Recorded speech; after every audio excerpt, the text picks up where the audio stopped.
Hi everyone, welcome back to the channel. So for today's card I'm going to use the Simon Says stamp Chunky Thankful Greetings stamp set from one of the card kits, and I'm going to use a whole bunch of Lawn Fawn inks. These are the mini ink cubes that I've had for forever, and I thought I'd drag them out to use them. So to start with, I've got my Tim Holtz stamp platform, and I've also got the sticky grid from Altenew, which is I've just used inside this. I did do a separate video on how to make this work in the stamp platform, if you want to check that out. But I'm I've popped a piece of cardstock in there, and to start with I'm going to do my main sentiment and get that stamped in there.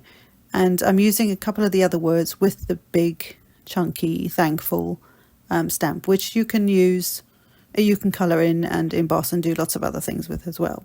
So for this I'm using the Lawn Fawn's black licorice ink just to stamp it up and then stamp down onto the platform and onto the paper. And I need to do this a few times because you can see that the word at the top did not stamp very well, but this is where a stamp platform is really, really handy and very helpful for things like this. So now that I've done the main sentiment, which is the main focus of the card, I'm going to start using the stamps in the floral stamps in the set. And I'm actually going to use all of these stamps for the flowers. I thought about using the stems, but I can't remember. I did this quite a long time ago now. I can't remember if I actually used the stems, but we'll see that later on if I did. And what I'm going to do is I've chosen some colours from Lawn Fawn, just in more of a sort of, they're brighter colours, but they're not in your face bright, if that made any sense. So they're not super pastel, but they're not that intense brightness, so they're somewhere in the middle. And I just picked some colours that I thought would work kind of like a rainbow of colours.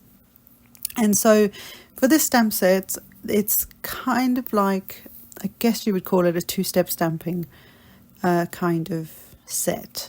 So there's different, you would start with your lighter colour and then have a darker colour for, say, the centre of the flower, which is what we're going to do. So when I picked the colours for the to use on the stamps, I picked the paler, like a paler purple and then a slightly darker purple for the centre, so that the centre shows up. If you do it the other way around, your centre's not going to show up because it's going to be too light. So that's just a hint there. Ask me how I know that.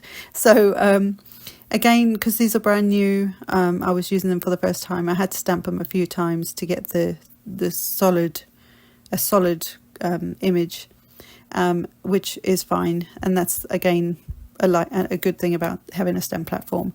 If you don't have a stamp platform, I would maybe stamp your stamps off to the side on a scrap piece of paper a few times and then clean them off in between, and that just gets rid of the residue from the manufacturers.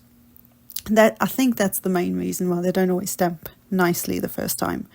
It's not a stamp issue as such, it's just manufacturing oils and whatever the gunk is they use when they do the manufacturing part of it, and then by doing that you can just get that bit off, get that residue off there, and then it'll stamp nicely. So that's what I would do if you don't have a stamp platform where you can just keep stamping until it's how you want it.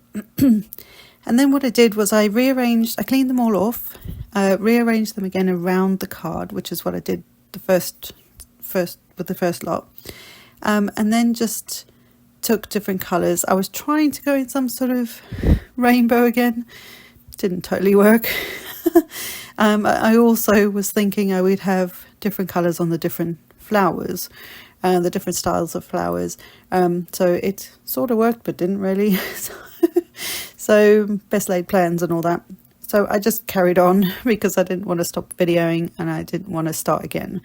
So in the end, some of them are the same colour for the same flower shape, but some of them are not. So excuse me. So again, just laying down where in the gaps, basically.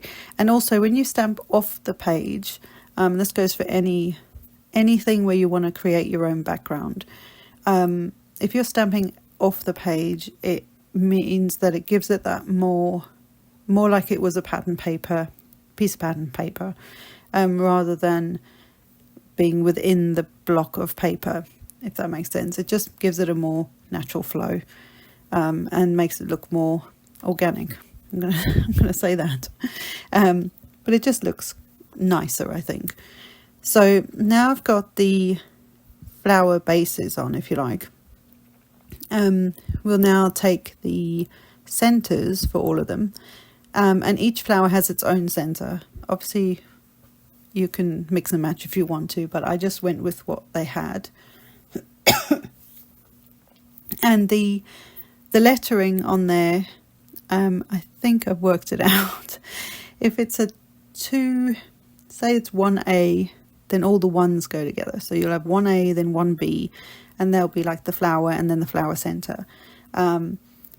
It took me a minute to work that out. Don't know why, but it did. So once I'd worked it out, I then knew which shape, because they're just circular type shapes for the centers. I then worked out which one went with which flower, and I could then build it from there. And that's all you're doing. You're just building up little flowers. The orange one, I didn't understand that center. I couldn't get my eye in for that one. But the other ones made perfect sense. And yeah, so all I'm doing for those is taking the darker of the color. So a darker orange, darker blue, etc. and adding those centers in there. And again, I will do a whole bunch of them at the same time, and then even if I'm inking one at a time, I will line them all up, and then just make sure that which one I'm going to is going to have the right color with it, which is what I was checking there, because I wasn't sure if I had that lined up properly. So this takes a little while, but once you get the rhythm of it going, it's actually quite therapeutic, and I quite enjoyed doing it for that, let alone anything else.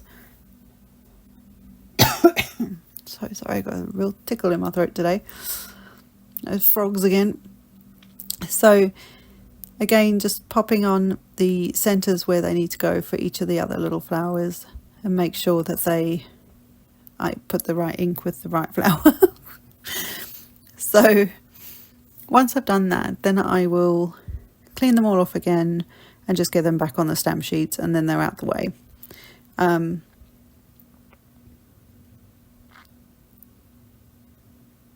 So now that that's done, and yes, I did use the stems. I didn't film it. I think my camera overheated, which it does. So apologies for that. So I have a white card base here. I think it's probably an A2 sort of size. Again, this was a long time ago, but even if it's not, it's just a little note card. And then I have a black layer of cardstock, just slightly smaller, and then the main panel, which is the whole feature of the card. So because I have a white inside, I decided to use one of the other sentiments that coordinates with it and pop that on the inside. This is it's very apt for this for the back end of last year for my family. So I had a lot of friends and family supporting, so thank you all. And that's it, guys. That's a very simple, very colourful, very bright. It will make someone's day, sending them a thank you card like that. And yes, I hope you enjoyed this, and I hope that you take out your two-step stamping stamps and give them a whirl again with lots of different colours. So until next time, guys, bye for now.